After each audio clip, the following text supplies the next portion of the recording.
Hi, I'm Erica. I found my phone and welcome to another video. Tonight, it is time for the 5th studio album from Waterparks, Intellectual Property. It's now out. I'm very excited. I'm in high def, as well as an Austin wig from the last era. I know the red wigs are coming, and guess what? I'm gonna be on that tour. So I'm very excited. I got my VIP package. I got it secondhand, so I'm hoping it's effective, but I'm very excited to go see them as well as listen to the new music. That's sure to be wonderful. I reacted to Greatest Hits when it came out, and it ended up being one of my favorite albums of 2021. And since then, I have just been an avid fan of high def. I love it. Probably one of my favorite clothing brands, as well as just like getting excited for the new music. So I'm really excited that the wait is finally over. It is a compact album. We only have 11 songs, and we've heard 5 of them before. So I will have less thoughts that are new on those. But anyway, I'm really excited to get into this video, so let's just get into it. Track number 1 is Star. I absolutely love that title. Imagine an album starting like this.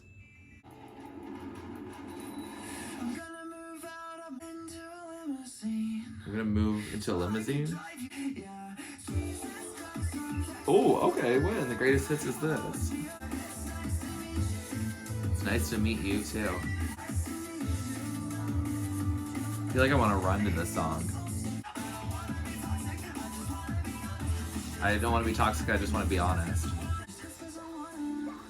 just hurts because I want it. Oh no.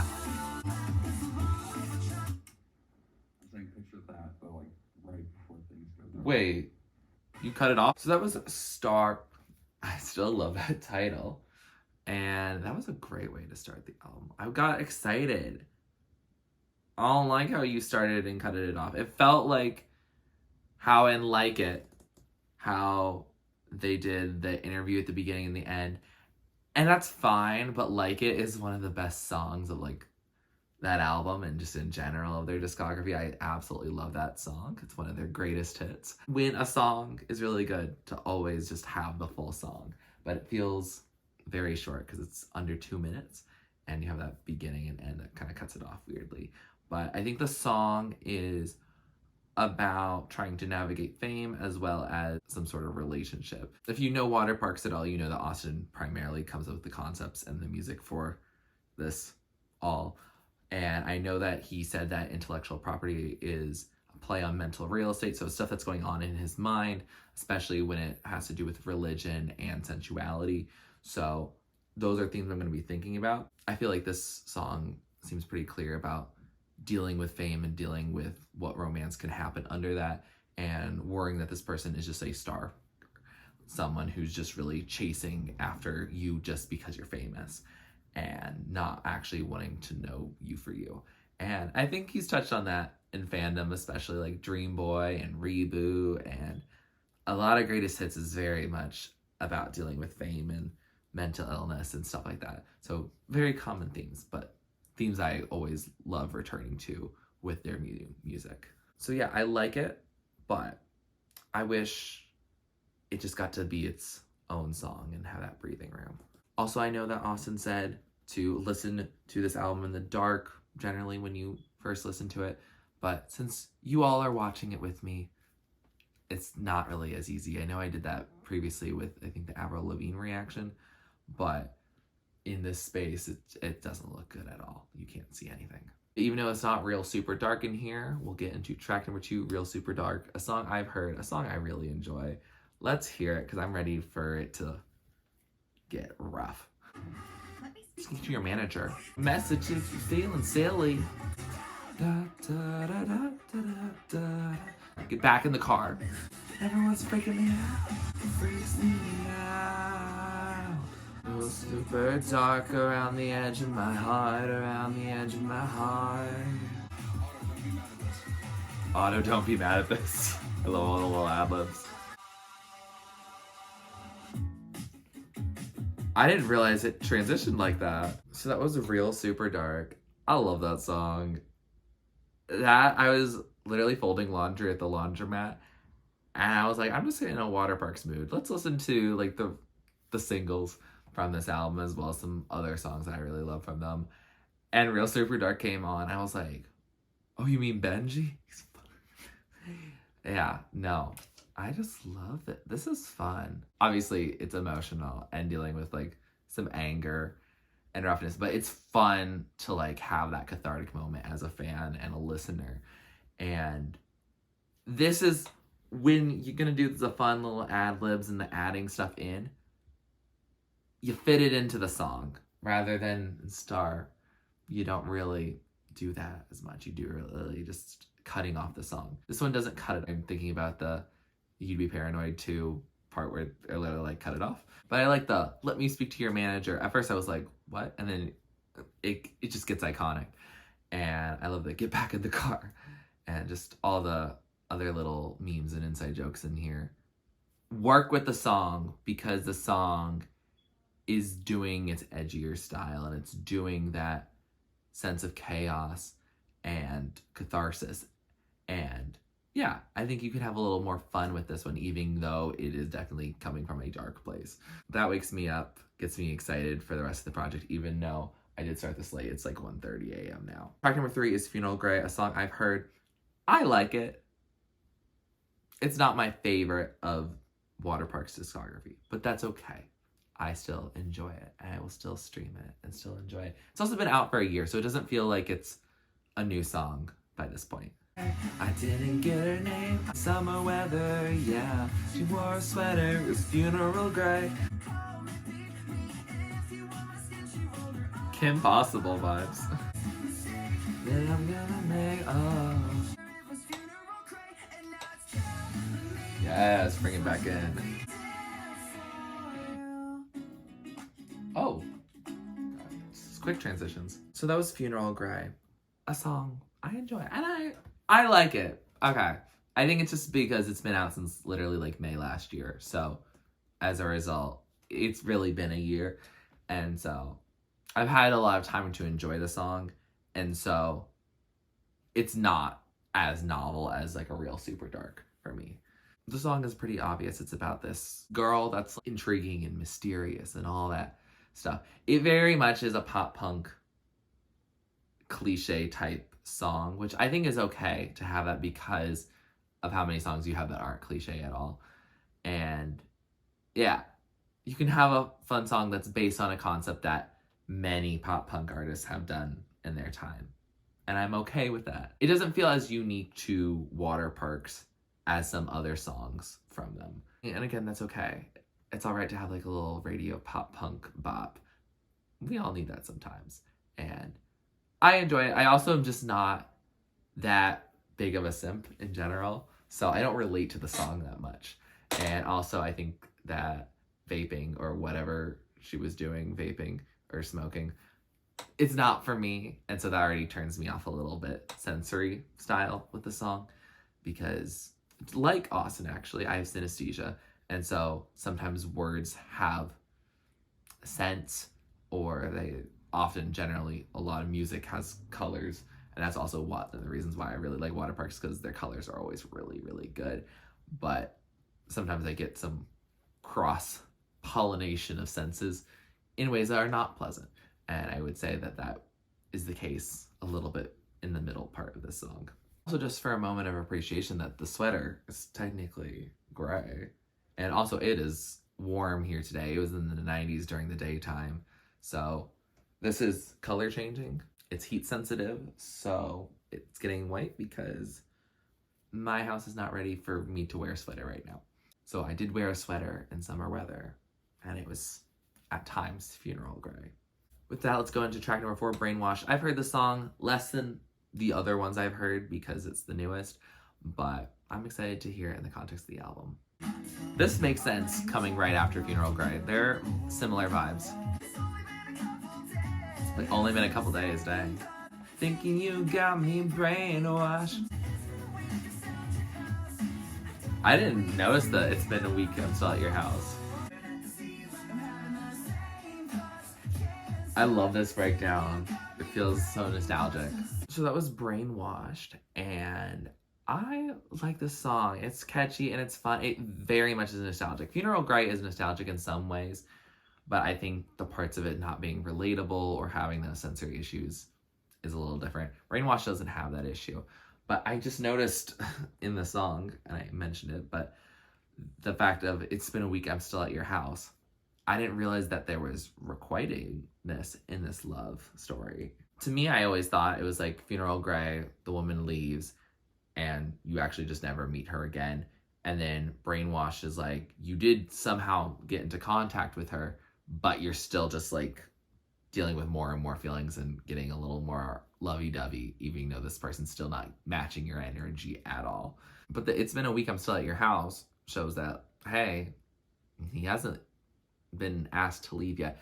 It's either that or it's a figurative, like, it's been a week since I was at your house, but it still feels like I'm at your house and I'm stuck there in my mind, which could also definitely be the case and makes more sense within the sense of he's giving much more energy than he's receiving. But whichever it is, it's a nice song. It's a song I definitely want to sing along to at the concert. It's a fun song.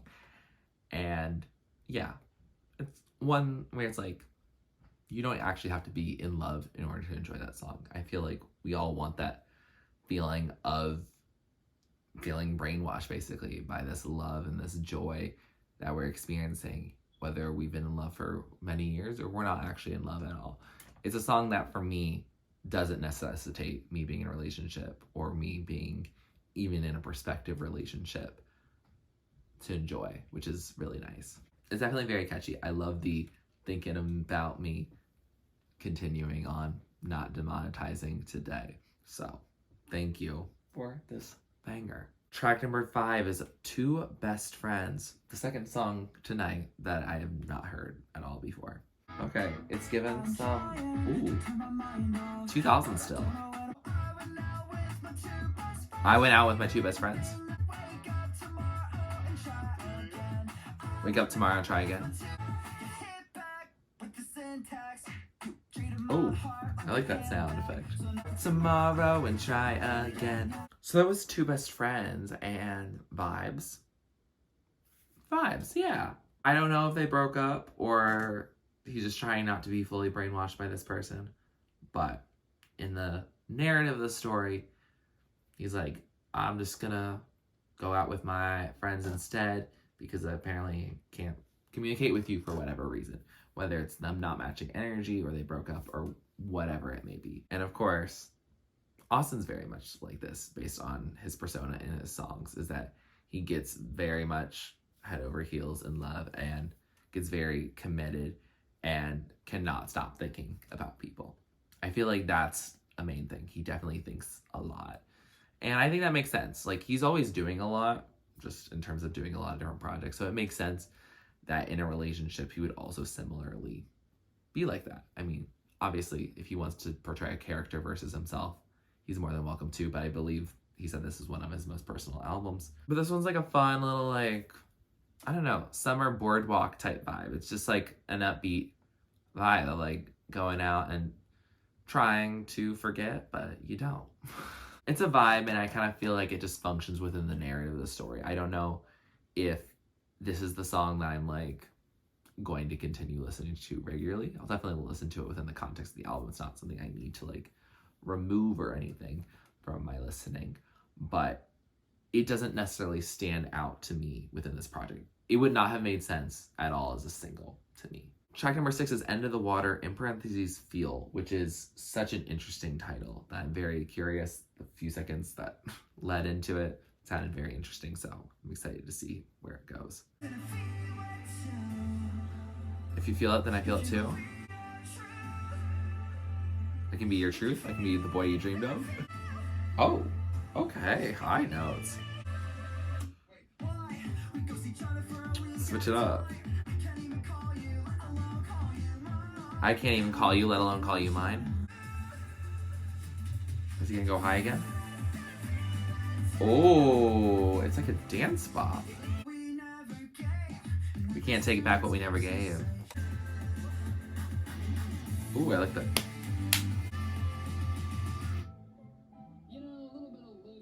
Oh. What is this? So that was End of the Water, in parentheses, Feel. And vibes, okay. You make a little dance floor bop. Okay. It was like, yeah. It was a running song too. Why do you make me want to run? I don't run.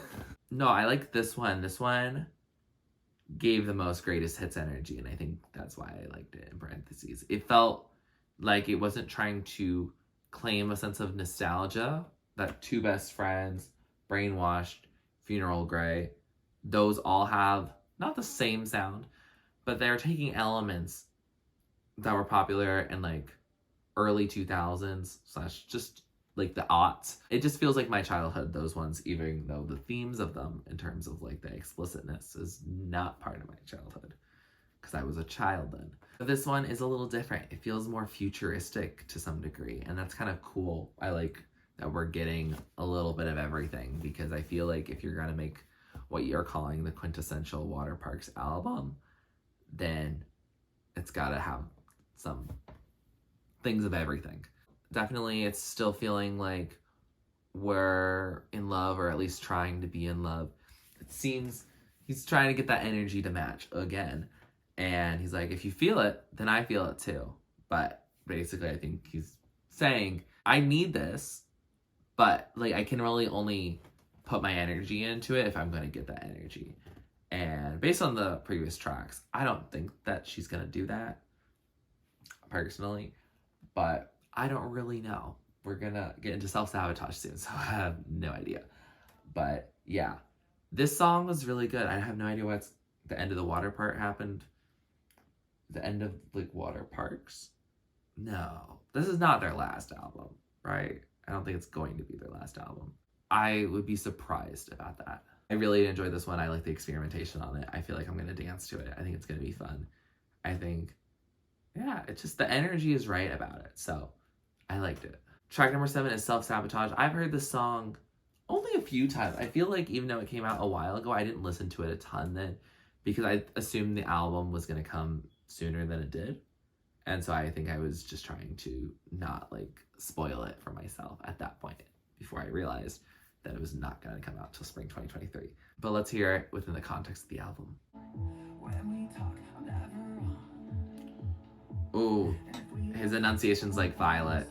It's good. But I self-sabotage, and crash into your garage. Ooh. Mood. I want what I can't have. Yeah, yeah. So nostalgic too.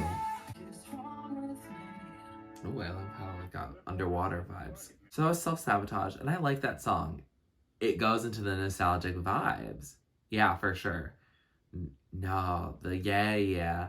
And the way it's like sung, like the vocal delivery and the vocal filters on it, just very much feel nostalgic. And I feel like that's one of the reasons why I got into Waterparks originally. Like Dream Boy feels like a very much nostalgic type song, even though it was, made in 2018, 2019. Yeah. So it's funny how it works like that. So I guess it makes sense why it's a quintessential Waterparks album, because a lot of their popular songs are songs that have a sense of bringing the nostalgic, the stuff from my personal childhood, to the forefront and making it new and making it rock and pop punk and just good. It's cathartic, but also nostalgic, which is always lovely. I think I actually remember why I didn't listen to this, besides the fact that I thought there was an album coming sooner rather than later. And the reason for that is probably that I was trying to become a healthier person and have a healthier mindset. And so a song that dwells in me self-sabotaging is not something I really wanted to listen to very regularly. So thematically, it makes sense. I feel like you weren't self-sabotaging this stuff before. I feel like they were self-sabotaging. Not me projecting, but I feel like, that you're trying to make things work and you're being very earnest, and that they're not being earnest. That's how I see it. I get for the song that you can be self-sabotaging, but I guess throughout the whole album, it doesn't feel like you've been that way. I do appreciate the lines of, I might drive my car on my way to you and then just crash into your garage to self-sabotage. Or if you like when we talk, I'm just going to dislocate my jaw. Just, it's chaotic. It's unhinged. much like his jaw would be if he dislocated it. So, yeah, I guess it's fitting. It can be fun, but if your mental health is not doing great, I would not recommend you listen to this song because you might dwell on it. And I've been really much getting into being very self-promotional and overly confident in myself as my form of humor rather than self-deprecating humor. I learned that from Nisi Pisa, who is a beauty YouTuber who probably none of you watch, because I feel like the pop punk listeners and the people who want to watch reactions on Waterparks and people who are on small YouTube beauty channels, different crowds. But anyway, I'm trying to be more confident and trying to make my humor more about being like, yeah, I know I'm that guy, rather than, oh, I'm so stupid, or I'm just such a self-saboteur. Yes, I feel like I am trying to do better. And so this song, I think at this point I'm good to listen to it, but I think at that time I hadn't gotten to enough healthy habits yet. Fact number 8 is Ritual. Also, Austin, if you're watching this, can I get into the Ritual 103 Instagram? I'm on the high def one, and I'm in your second account. So please, my first name is Eric. My last name, I'm sure you can find it pretty easily based on that information I gave you. But I just want to know what's on the inside. Maybe we'll get a little bit of a clue from this song. Before I get married. Well, I guess you just have to be prepared to die. You put a vine in here?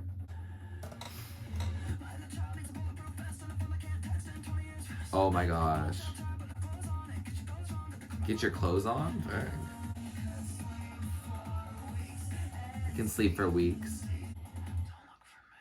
Don't look for me. You killing me when I'm fast asleep? Oh, we're rapping. Oh, they're killing me like a ritual because I'm fast asleep during it. Oh, we're counting down. Oh, this is giving see you in the future. What to clean my front lawn off? What is that?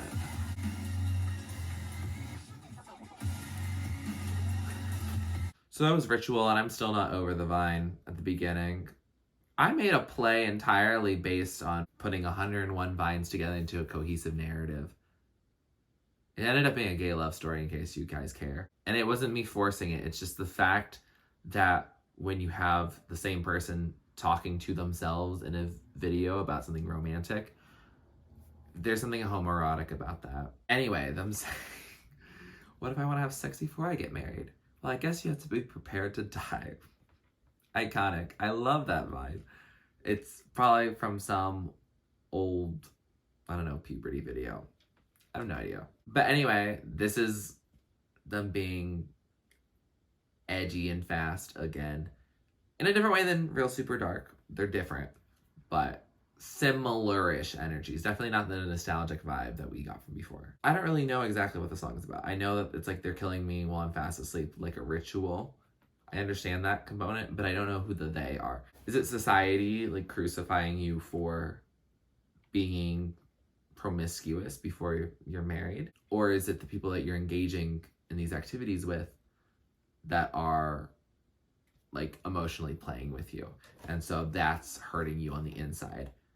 This song, honestly, I think has brought the most relevant tension to what we were talking about, the album being about dealing with religion and then also dealing with sensuality. I feel like we haven't dealt with much religion otherwise. There's some casual references, like, I know your dying wish is to be baptized in my spit. That's a reference to religion. I'm sure that was intentional. But also, a lot of these songs have been kind of like love songs or songs about love or relationships. And so it's interesting to get something that's a little bit more about the darker parts and the reasons why there's so much tension. Not to say that this doesn't have anything about the relationships. It's like, get your clothes on and get your clothes wrong. Okay. Because you're hastily putting them on and they're not really quite working the way they're supposed to. Anyway, it's an interesting song and I'll probably really like it when I understand it better. Track number 9 is About It, featuring Blackbear, a song I've heard, a song I enjoy. It gets stuck in my head. The chorus gets stuck in my head a lot. And I don't even listen to it that much because, again, I wanted to save it for the album more to fully enjoy it within the context of the whole album. So I'm excited to hear it within the context of the album. This is also the last song on the album that I know. We still have 2 more, and they're also the 2 longest songs of the album, so I'm actually really excited for those as well. I Like You Kinda Far Away, Self-Sabotage. Give Me 3 Days Alone. It's all we ever seem to do when something's wrong. Me forgetting that Blackbear's on the song, even though I introduced him. I'll see you later, yeah. So that was About It, featuring Blackbear. And I enjoy the song. Is it my favorite from them? No. And I don't think it's just because of, like, Blackbear, which I actually sometimes like his music, but not always. It's just a hit or miss for me. I think I really like the title, and I like the idea of, like, we can about it later if you want. Mainly because this song came out around a time where my friend in our friend group, we were trying to get her to make a move on someone that she was interested in. And the inside joke was, well, like, if you like something about me, you should kiss me about it. And, like, it was the joke of, like, trying to make the first move by getting them to make the first move.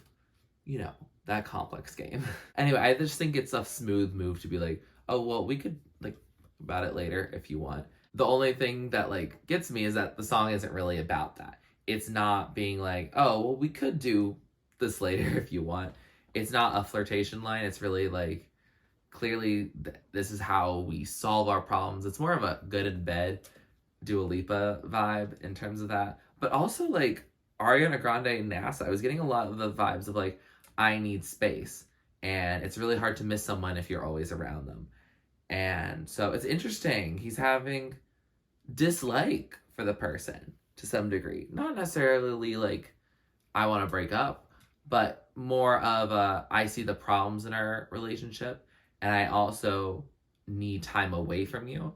Whereas in Brainwashed, you know, he was spending a whole week there and loving it, basically. So it's cool to see him out of the honeymoon phase of what this was and getting him to the point of really seeing a relationship for what it is. Not necessarily saying we gotta end it, but we just never fix the problems and we just keep moving on and enjoying each other's company in certain ways, but not in other ways. Like not talking. So I think it's a song that makes sense, but I feel like in some ways there are potential avenues to make it a song I personally would enjoy more. Obviously not saying that you need to tailor the song to fit my thing. I'm not shaking you like a snow globe, Austin. I'm just like, yeah, these are my thoughts.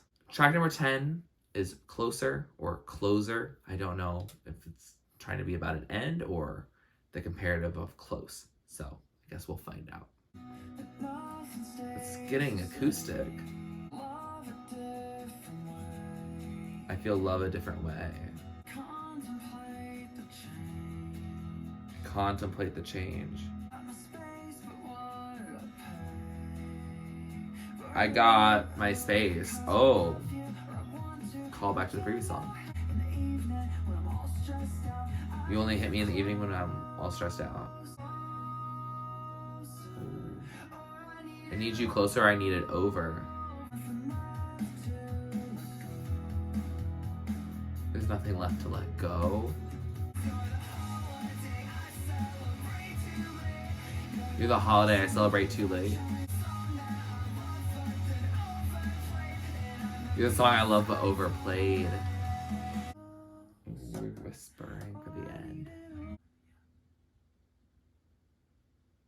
Oh, you're gonna fade out on that? So that was Closer. How are you gonna put, like, probably one of my favorite songs on it? Oh, I love this. I'm sorry, this one hit different. Yeah, no, I really like this one. I didn't know we were gonna get an acoustic vibe. Like a soft rock. whoa. I also didn't expect that if they did a soft rock, it would sound this good either. So, no, I really like this one. I really like the description of the crossroads of like, oh, I have a space, but now I don't have someone who I feel that comfortable with, and I don't feel vulnerable with them. And I like that there's that callback to the previous song, but it also feels like we're at this breaking point. Like, we either need to get closer or we need to call it quits. And I feel that way with certain people, friendships, coworkers, prospective relationships, previous relationships. There's a point where it's like you either have to double down or you gotta leave. And I have realized I don't think I've actually been that vulnerable in any of my romantic relationships.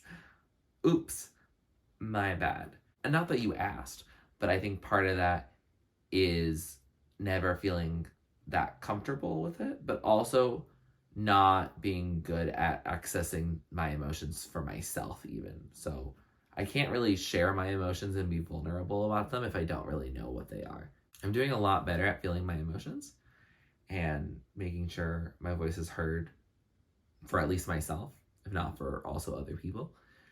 And yeah, I think this song resonates with me in the fact of, you know, if you're not really talking and communicating, there's going to be that breakdown, and there's going to be a point where you're like, okay, we either really need to work on this or we need to just say it's over and move on. And yeah, I feel that way even towards like goals and projects, like not even like necessarily just people. It's a very hard skill to learn, is whether you put in more effort to what you're looking at or know that it's not worth it. Both are appropriate at different times. There's times where something is worth it, but you do have to put in some work. And then there's times when things are not worth it and you shouldn't put in that work. And it's a lifelong journey, I'm sure. But I feel like each day I'm getting better at it. So yeah, I really resonated with the song. I really love how Austin sang it. I love how it was produced and performed. Everyone did a great job with this one. A surprise for me, because an acoustic cut is normally not what I'm thinking of when I'm thinking of Waterparks. And especially considering Greatest Hits, because that was very synthetic and very synthy and just very good with that. And so it's exciting to see them branch out and do different things and it still sound really good. I think it is a testament to how creative and innovative and also just logically sound a lot of Austin and the band's choices are. Track number 11, last track on this album, A Night Out on Earth. I knew you were being a little slick with the name of that tour that I really wanted to go to. I've not seen Waterparks live yet, but I really wanted to. It was just one of those moments where I took that semester off primarily. And so since I didn't know where I was going to be and y'all skipped Indianapolis, we had to go with the fact of it just wasn't going to happen. And I was disappointed, and I really wanted one of these wigs from that tour. And thank goodness for Waterparks Vintage, y'all made it work. But I am very excited to go to this tour next month. That's good. That's gonna be so much fun. But anyway, let's see what A Night Out on Earth is all about. It's also the longest song at over 4 minutes, so I'm excited. Am I missing out? Am I having fun? Oh, Jesus hates my guts. It's getting religious. Oh, we're getting in your face. Ooh, if I ever get jealous, I turn it into lyrics and I sell it. Who is this? Life gave me lemons, now I bleed lemonade. The glove don't fit, but I wear it anyway. Am I gonna go to hell in my sleep for kissing a couple people? Boy, no. I'm overthinking everything. Yep, I told you. Oh, you'll be paranoid too if everyone you knew was out to get you. What's this called? No complaints on this beautiful day. This is Waterparks. That's right. So that was A Night Out on Earth, and what a way to finish the album. I feel like this is the very greatest hits vibes. Yeah, it's a little bit like more production wise, a little more like this album has been, but the vibes of it being like, oh shoot, like, I don't know, creating central themes and talking about it feels very greatest hits just in its vibes. Maybe because I haven't really listened to Double Dare and Entertainment in the idea of like them being theses. Like fandom, I understand to some degree, yes. Greatest hit I just very much get in terms of the thesis of that album. And knowing this thesis for intellectual property, this song makes sense. Kissing people, am I gonna go to hell for that? What about have sex before I want to get married? Exactly that vibe, very much tying it together. A Night Out on Earth, he's like, this is just another night out on Earth. And I feel like, to me, that resonates with the last night I had the strangest dream of all, and that he was experiencing like this all in his dreams, like the things that haunt him in the middle of the night. And then this is him, you know, going out into the world and still feeling those things. Like he still feels them even when he wakes up, which is different than in Greatest Hits where he's asleep. He still carries them with him in the middle of the day. I also remember a really old post that was like, Greatest Hits was a nighttime album and this is a daytime album. Like the upcoming album was gonna be a daytime album. So I feel that way, and this feels like you could play both of these albums like on rotation. That if you wake up to Star and then you're finishing up your day with Night Out on Earth, then you can go into Greatest Hits and go into See You in the Future and repeat. I think that works. I feel like that would work. I'll have to do that myself, but I think for now that will work. But yeah, Night Out on Earth seems like a very conclusive type song for the album. I'm not really curious about the Target version that has 2 extra songs. I have the signed one from their website coming to me, so I felt like I shouldn't buy multiple CDs because for me that feels like a lot, especially for an album I didn't fully know. But I want to know those 2 songs now.